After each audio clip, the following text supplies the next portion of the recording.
안녕하세요. 오늘 여러분께서 보내주신 자료들 가지고요.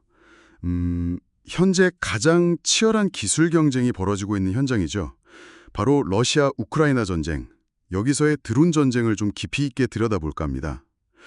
네, 이 자료들을 보면 양측이 공중, 해상, 또 지상에서 이 무인 시스템을 어떻게 쓰고 있는지, 그리고 또 얼마나 빠르게 발전시키고 있는지 전문가들의 분석이 잘 담겨 있더라고요. 정말 숨가쁜 혁신의 현장인데 저희와 함께 한번 들어가 보시죠. 우선 우크라이나 이야기부터 시작해 볼까요? 전쟁 이전, 그러니까 2014년부터 이미 DJI 매빅 같은 거 있잖아요. 아, 네네. 상업용 드론. 네, 그런 상업용 드론을 정찰이나 감시, 이런 ISR 임무에 쓰기 시작했다고요? 네, 그게 어떻게 보면 밑거름이 된 거죠. 그러다가 전면전이 딱 터지고 나서는 FPV 아시죠? 1인칭 시점 드론. 이게 완전히 게임 체인저가 됐습니다. FPV 드론이요? 네, 이게 대당 한 200달러에서 1000달러. 그 정도 수준으로 아주 저렴하고요. 조종사가 이제 고글 같은 걸 쓰고 실시간 영상을 보면서 아주 정밀하게 타격할 수 있게 된 거예요. 와, 200달러요?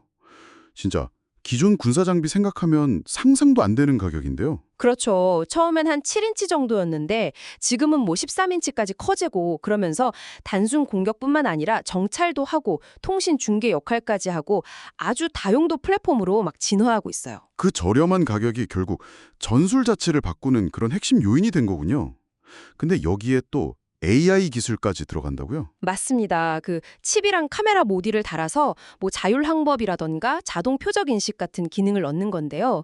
이게 특히 그 전파 방해, 재밍 상황에서 중요해요. 아, 통신이 끊겨도? 네, AI가 드론 자체에서 영상을 보고 목표를 딱 따라가주면 조종사랑 통신이 잠깐 끊기더라도 어느 정도는 임무를 계속할 수 있게 되는 거죠. 분석은 드론이 하고 조종사는 그 정보만 받는 식이랄까요? 제밍 피하는 방법으로 광섬유 드론 얘기도 있던데요. 그건 좀 생소한데? 아, 네. 그것도 나왔어요. 유선 케이블로 이렇게 연경을 하니까 통신은 확실히 안정적인데요. 대신에 이제 케이블 길이 때문에 비행 거리가 한 40, 50km 그 정도고 탑재량도 좀 줄어들 수밖에 없죠. 그렇군요. 참 여러 가지 방법이 나오네요. 그 외에도 농업용 드론 개조한 바바야가라는 야간 폭격기도 있고요. FPV 드론 여러 대 싣고 가서 막 뿌리는 모함 드론도 있어요. 이건 중계기 역할도 하고요. 심지어 최대 3,000km를 날아가서 러시아 본토 깊숙이 타격하는 장거리 드론들, 루트나 보베르 같은 것들도 등장했습니다. 이야, 진짜 발전 속도가 눈부시네요. 그럼 해상 쪽은 어떤가요?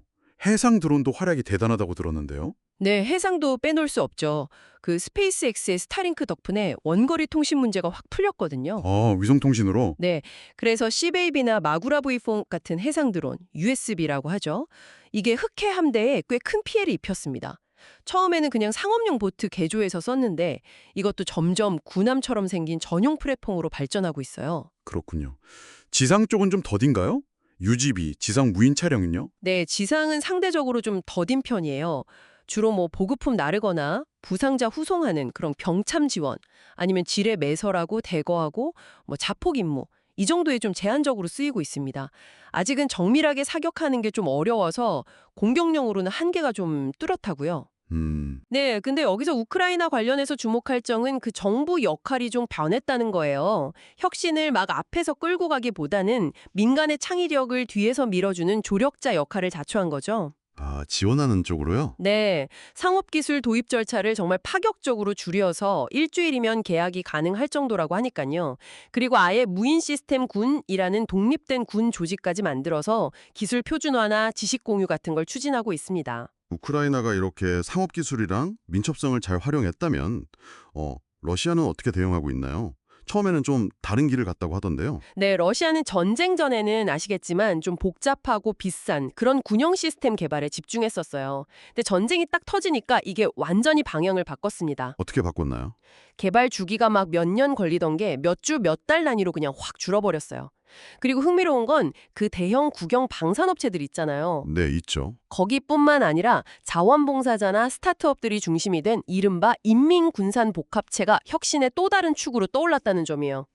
우크라이나가 하는 거 보고 저거 괜찮네 하면서 빠르게 배우고 따라하면서 대응책을 내놓고 있는 거죠. 인민군산복합체라 표현이 재밌네요. 사용량도 어마어마하다고요. 아, 정말 상상을 초월합니다. 작년 한 해만 해도 러시아는 최대 400만 대, 우크라이나는 한 150만 대 정도 드론을 썼을 걸로 추정해요. 400만 대요. 와, 네, 거의 뭐 포탄처럼 소모된다고 봐야죠. 특히 그 이란제 샤헤드 드론, 러시아 이름으로는 계란이라고 부르는데 이걸 수천 대 규모로 들여오고 자체 생산까지 하면서 장거리 공격, 한 1,500km 이상 날아가는 공격의 주력으로 삼고 있습니다. 가격이 한 2만에서 7만 달러 수준이니까 기존 미사일 생각하면 훨씬 싼 거죠. 그렇죠. 다른 드론들은 어떤 걸 주로 쓰나요? 러시아도 FPV 드론 많이 쓰나요? 네, 당연히 씁니다. 오를란이나 잘라 같은 정찰 드론도 쓰고 란셋이나 쿠브 같은 배회 폭탄, 그러니까 자폭 드론이죠. 그런 것들 외에 FPV 드론도 아주 대량으로 운용해요. 다만 그 DJI 매빅 같은 중국산 상업용 드론에 대한 의존도는 여전히 좀 높은 편이고요. 이걸 자체 기술로 완전히 대체하는 데는 좀 어려움을 겪는 것 같아요. 아하. 광섬유 드론도 러시아 역시 적극적으로 쓰고 있고요. UGV나 USV 개발은 우크라이나랑 좀 비슷하게 저렴하고 소모적인 시스템 위주로 가거나 아니면 우크라이나 디자인을 좀 참고하는 그런 단계로 보입니다. 러시아 하면 또 전자전, EW가 강점이라고 알려져 있는데 이쪽에도 변화가 있나요? 네. 전통적으로 강하긴 한데 전선이 워낙 넓어지니까 이걸 다 커버하기가 어려워진 거죠.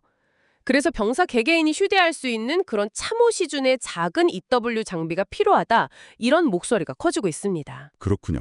그리고 또 문제가 뭐냐면 너무 다양한 드론이랑 통신 시스템이 막 쓰이다 보니까 아군 드론을 적으로 오인해서 공격하는 그런 안타까운 드론 프레트리사이드, 동족 상잔 문제도 발생하고 있다고 해요. 아, 그런 문제까지?